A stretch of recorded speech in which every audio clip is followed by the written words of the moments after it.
Dear students and respected parents, good morning to all of you. In last class, we have done 4 questions of exercise 1.2. Now, we will start our next question. Question number 5. What is it? Find the difference between the greatest and the least number that can be written using the digits 6, 2, 7, 4, 3 each only once. क्या कह रहा है ये? आपको difference निकालना है greatest number का और लीस्ट नंबर का जो इन डिजिट्स को यूज करके बनाया गया हो. In last class you already done कि ग्रेटेस्ट नंबर कौन सा होता है और लीस्ट नंबर कौन सा होता है. ग्रेटेस्ट नंबर कौन सा होता है जो सब नंबर्स में क्या हो, बड़ा हो, और लीस्ट मतलब स्मॉलेस्ट हो. आप कैसे करते हो, ग्रेटेस्ट नंबर कैसे फाइंड आउट करते हो? जो आपको ये डिजिट्स दे रखे हैं, इन डिजिट्स को आप किस में अरेंज करते हो? डिसेंडिंग ऑर्डर में अरेंज करते हो. डिसेंडिंग मींस पहले कौन सा आएगा? इनमें से सबसे बड़ा नंबर कौन सा है? बड़ा 7, देन 6, देन 4, देन 3, देन 2. क्या बन गया? 76,432 बन गया. यही हुआ ग्रेटेस्ट नंबर. अब आप पूछोगे हमने डिसेंडिंग में ही क्यों करा, असेंडिंग में क्यों नहीं करा? क्यों, ऐसा क्यों? बिकॉज यहाँ पर जो 7 की प्लेस वैल्यू है वो कितनी है? 7 इंटू काउंट करो 1 2 3 4 मीन्स की 70,000 है. बट अगर हम इसको अरेंज करेंगे असेंडिंग ऑर्डर में तो आपके पास 7 की प्लेस वैल्यू क्या आएगी? 7 आएगी. मीन्स डेट आपके पास जो 7 की प्लेस वैल्यू आएगी वो वंस में आएगी अगर आप इसको असेंडिंग ऑर्डर में प्लेस करते हो. फॉर एग्जाम्पल जैसे यहाँ पर ये लिखा हुआ है, ठीक है, इसमें 7 की प्लेस वैल्यू क्या है? 1 है. तो अब आप बताओ ये छोटा हुआ या ये छोटा हुआ? ये ग्रेटेस्ट हुआ या ये ग्रेटेस्ट हुआ?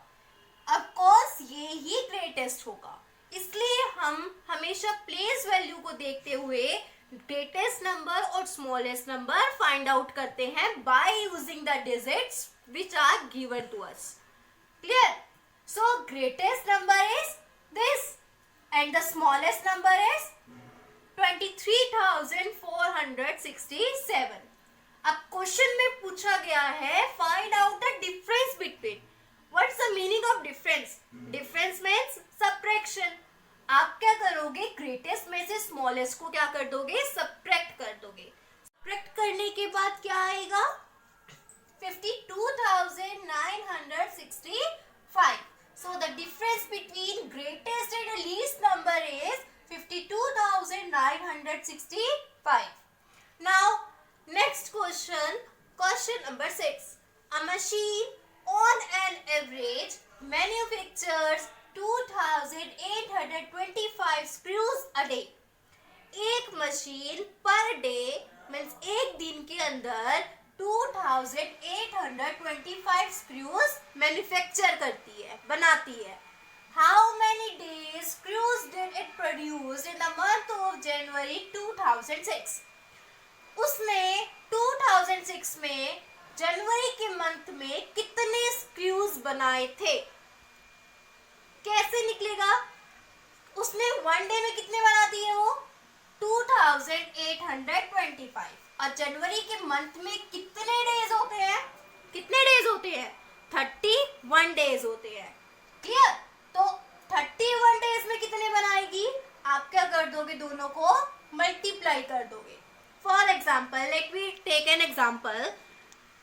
आपके पास 1 पेंसिल है 10 रुपीज की. तो आप क्या करते हो? शॉपकीपर के पास जाते हो, आप कहते हो भैया मुझे 5 पेंसिल्स दे दो. 1 पेंसिल कितने की है? 10 की. तो 5 कितने की हुई?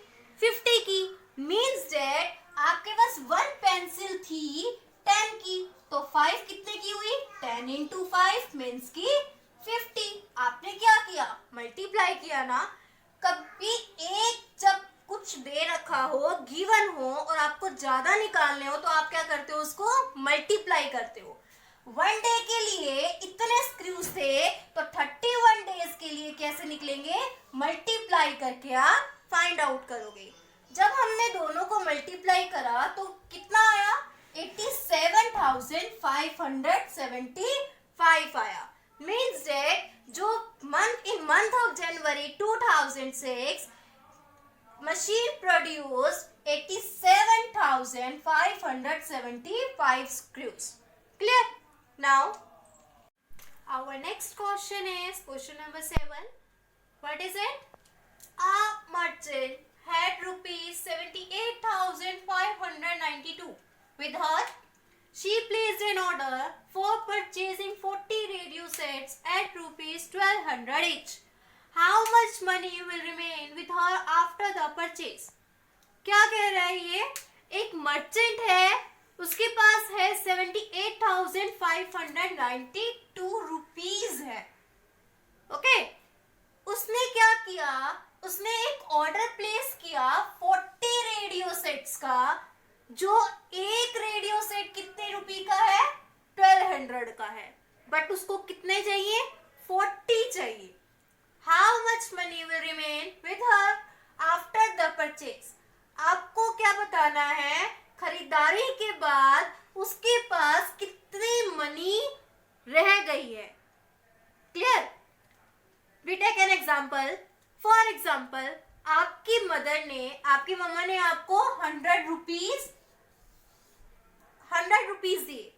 आपको कहा बेटा जाओ जाके 2 kg क्या लेके आओ, पोटैटो ले आओ। क्लियर? पोटैटो लेके आओ। आप क्या करोगे, 1 kg पोटैटो कितने के हैं, 20 के, तो 2 kg कितने हो गए, 40 के हो गए। ठीक है, आप शॉपकीपर के पास गए, आपने वहां क्या कहा उसको, भैया मुझे 2 kg पोटैटो दे दो। आपने उसको क्या दिए, 100 रुपीज दिए। वो आपको वापस कितने पैसे देगा, वापस 100 में से 40 लेस करके कितना आएगा, 60 रुपीज देगा कि नहीं देगा। आप उसको 100 रुपीज दोगे, वो आपको 40 रुपीज के सामान के बदले के काट कर क्या देगा, 60 रुपीज रिटर्न करेगा। आप वो 60 रुपीज मदर को दे दोगे। सेम केस यहीं पर है, उसके पास कितने पैसे हैं, 78,592। एक रेडियो सेट 1200 का है तो 40 रेडियो सेट चाहिए उसे, तो 40 रेडियो सेट कितने के होंगे, 48,000 के होंगे। क्लियर? मर्चेंट के पास है 78,592, 48,000 आप माइनस कर दोगे, कितने बचेंगे, 30,592। Means that after purchasing she had 30,592 rupees. Clear? Next question is question number 8. A student multiplied 7,236 by 65 instead of multiplying by 56. By how much was his answer greater than the correct answer? Exam में भी आप कभी ना कभी statement को आप लिखने में मिस्टेक कर जाते हो। सेम केस है, ऐसे ही एक स्टूडेंट है, उसने क्वेश्चन में है उसके कि 7,236 को 56 से मल्टीप्लाई करो, बट उसने क्या करा, 56 को क्या लिख दिया, 65 लिख दिया। क्लियर? अब क्वेश्चन पुट अप हुआ है कि करेक्ट आंसर से जो उसका आंसर निकला है, कौन सा आंसर, 65 को मल्टीप्लाई करके जो आंसर निकला है वो करेक्ट आंसर से कितना बड़ा होगा। रॉन्ग स्टेटमेंट का यूज करके उसके पास कितना आंसर आया, आपने मल्टीप्लाई लिखा है ना, तो मल्टीप्लाई करोगे आप उसको, कितना आएगा मल्टीप्लाई करके, 4,70,340। अगर वो करेक्ट स्टेटमेंट लिखता तो उसके पास कितना आंसर आता। आपने क्या करा, 7,236 को 56 से मल्टीप्लाई करा, मल्टीप्लाई करने के बाद क्या है आंसर, 4,05,216। बट उसमें क्वेश्चन में है कि आपको क्या बताना है कि करेक्ट आंसर से आपका जो रॉन्ग स्टेटमेंट से आंसर आया है वो कितना ज्यादा आया है। आप क्या निकालोगे, पहले उन दोनों का डिफरेंस फाइंड आउट करोगे, तभी तो पता लगेगा कितना आया है। डिफरेंस पहले रॉन्ग का, क्योंकि रॉन्ग का क्या है, ग्रेटेस्ट है, और दूसरा उससे स्मॉल है, तो दोनों को सब्ट्रैक्ट करेंगे तो कितना आएगा, 65,124 आएगा। इसका मतलब क्या हुआ, जो आंसर है उसका वो 65,124 ग्रेटर हो गया उसके करेक्ट आंसर से। बट हर जगह ग्रेटर ग्रेटर लिखा है, ग्रेटर ही क्यों, स्मॉल क्यों नहीं, स्मॉल भी तो हो सकता है, ऐसा क्यों? आपको क्वेश्चन में गिवन था कि आपने 56 से मल्टीप्लाई करना है, बट आपने किससे मल्टीप्लाई करा, 65 से।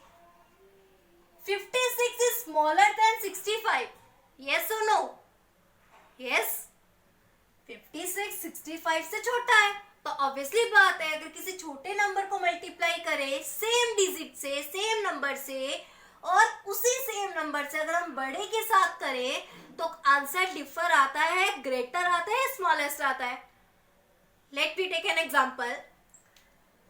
12 को 3 से मल्टीप्लाई करो, 12 को 4 से मल्टीप्लाई करो, 3 is less than 4। सिमिलरली इसमें कितना आएगा, 36, और इसमें कितना आएगा, 48। 48 is greater than 36। Same case यही अप्लाई हुआ है। 12 क्या हो जाएगा आपका, 7236। 3 क्या हो जाएगा आपका, 56। सेम केस ऐसे ही 12 क्या हो जाएगा, 7236, और 4 क्या हो जाएगा, 65। तो इसका जो आंसर आएगा वो इस आंसर से क्या हो जाएगा, ग्रेटर हो जाएगा। So we obtain our answer, then 65,124 is greater than the correct answer. Clear? I hope you understand all these questions and mention or write these questions in your fair notebook in clean and good handwriting. Okay, thank you.